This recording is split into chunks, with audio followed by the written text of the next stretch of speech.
नमस्कार। 2026 के जनवरी माह का में क्या-क्या शुभ मुहूर्त है,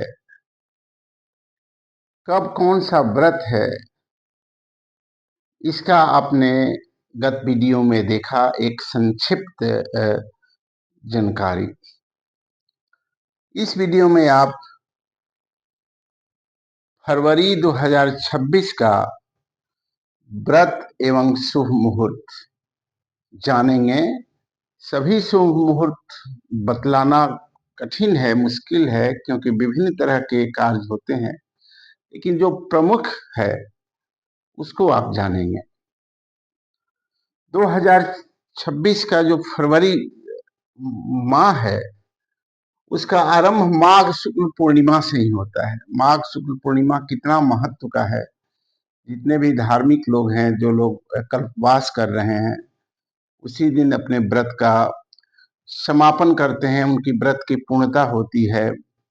अपने आध्यात्मिक उन्नति के लिए, अपने कल्याण के लिए जो कुछ भी है वो अपनी एक साधना करते हैं।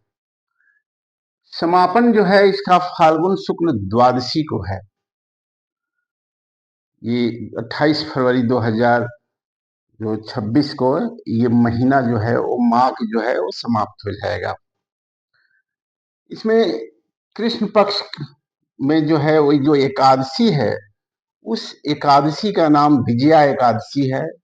गत वीडियो में अपने जया एकादशी पढ़ा, उसमें अभी देखा, अभी विजया एकादशी है। तो ये जय और विजय, इस तरह के एकादशी करने से जीवन में हर तरह से ही आदमी सफल रहता है, और अपने जो समीपस्थ लोग हैं, अपने जो प्रिय लोग हैं, उस पर भी इसका असर पड़ता है। अब देखेंगे महाशिवरात्रि जो है वो 15 फरवरी के है। महाशिवरात्रि व्रत कितना महत्वपूर्ण है ये अपने देश के हर लोग जानते हैं कि भगवान शिव के मंदिर में लोग जाकर के पूजन अर्चन वंदन करते हैं, अभिषेक भी करते हैं। बड़ी भीड़ शिवालयों में लगी रहती है, क्योंकि वो शंकर जी का एक विशेष महत्वपूर्ण तिथि है। आप देखेंगे इस वर्ष शुक्रोदय पश्चिम में हो रहा है। अभी शुक्र का अस्त होने के कारण से मुहूर्ताभाव है। शुक्रोदय 1 फरवरी को हो रहा है पश्चिम में। तो द्विरागमन जो है वो द्विरागमन वर्ष में 3 महीना ही होता है। चलिए दथो जहाँ मतलब है कि फरवरी मार्च, उधर आपका मेष संक्रांति में, अप्रैल मई में, और इधर आपका नवंबर दिसंबर में, अर्थात वृश्चिक संक्रांति में। तो जैसे ही उसका ये सूरज होगा आपका कुंभ का, अर्थात 13 फरवरी को कुंभ का सूरज हो जाएगा, तो 1 महीने के लिए द्विरागमन का मुहूर्त जो है वो शुरू हो जाएगा। और इस बार का चूंकि शुक्र पश्चिम में है, तो द्विरागमन का मुहूर्त उन लोगों के लिए होगा जिनको उत्तर दिशा और पूरब दिशा जाना होगा, क्योंकि शुक्र का दाहिने और सन्मुख का दोष होता है।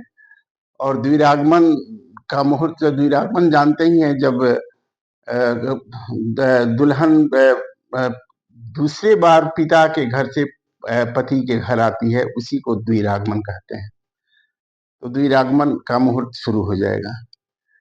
फिर आप देखेंगे इस बार पंच पचका जो है वो हमने बता दिया है कि 17, 18, 19, 20 और 21 फरवरी को है। कब प्रारंभ होगा ये पंचांग में स्पष्ट है, माने ये 5 दिन रहता है। उसमें भी जो दूसरा दिन होता है शतभिषा नक्षत्र, बहुत से जो धार्मिक लोग हैं उसमें शतभिषा नक्षत्र में बहुत सारी चीज जो है वो बचाते हैं, मैंने नहीं कहते हैं कि नहीं करना चाहिए, इसलिए दूसरे दिन शतभिषा पड़ेगा 18 फरवरी को। फिर आप देखेंगे गंडांत सतैसा का नक्षत्र, वो बताया ही था कि आजकल जो बहुत से लोग एक शुभ मुहूर्त पूछते हैं, घर में अगर बच्चे का जन्म होने वाला है तो ये कब ठीक है। आजकल तो सब डॉक्टर लोग भी ज़्यादा सुरक्षित ही प्रसव कराना चाहते हैं, जिसमें कि ऑपरेशन सिजेरियन आदि से। तो उसके लिए जो हमने बताया कि जो सतीसा का नक्षत्र है 2, 3 और 11, 12, 13 के कुछ समय तक है, और 21 तारीख के सायंकाल से लेकर के 23 तारीख के सायंकाल तक ये 6-7 दिन जो है वो सतीसा से प्रभावित है, अर्थात गंडांत नक्षत्र है। तो ये सतीसा का हो गया।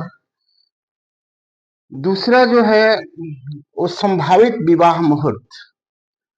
विवाह मुहूर्त विचार करने में जैसे मैं समझता हूं कि जो जो दो नक्षत्रों का जो सेट एक साथ होता है ना, जैसे रोहिणी, मृगशिरा, उत्तरा फाल्गुनी, हस्त, इस तरह के दो दो नक्षत्रों के जो संयुक्त विवाह मुहूर्त होता है वो श्रेष्ठ मुहूर्त कहलाता है, क्योंकि पूरी प्रक्रिया विवाह से जो भी यहाँ से पूजन से लेकर के विदाई तक वैवाहिक नक्षत्र ही रहता है।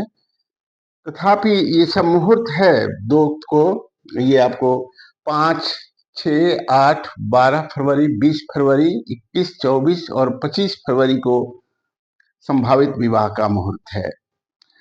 और आमन की एकादशी जो शुक्ल पक्ष में होता है वो है आपको 27 फरवरी 2026 को। तो ये समान एक सूचना है फरवरी 2026 के संबंध में।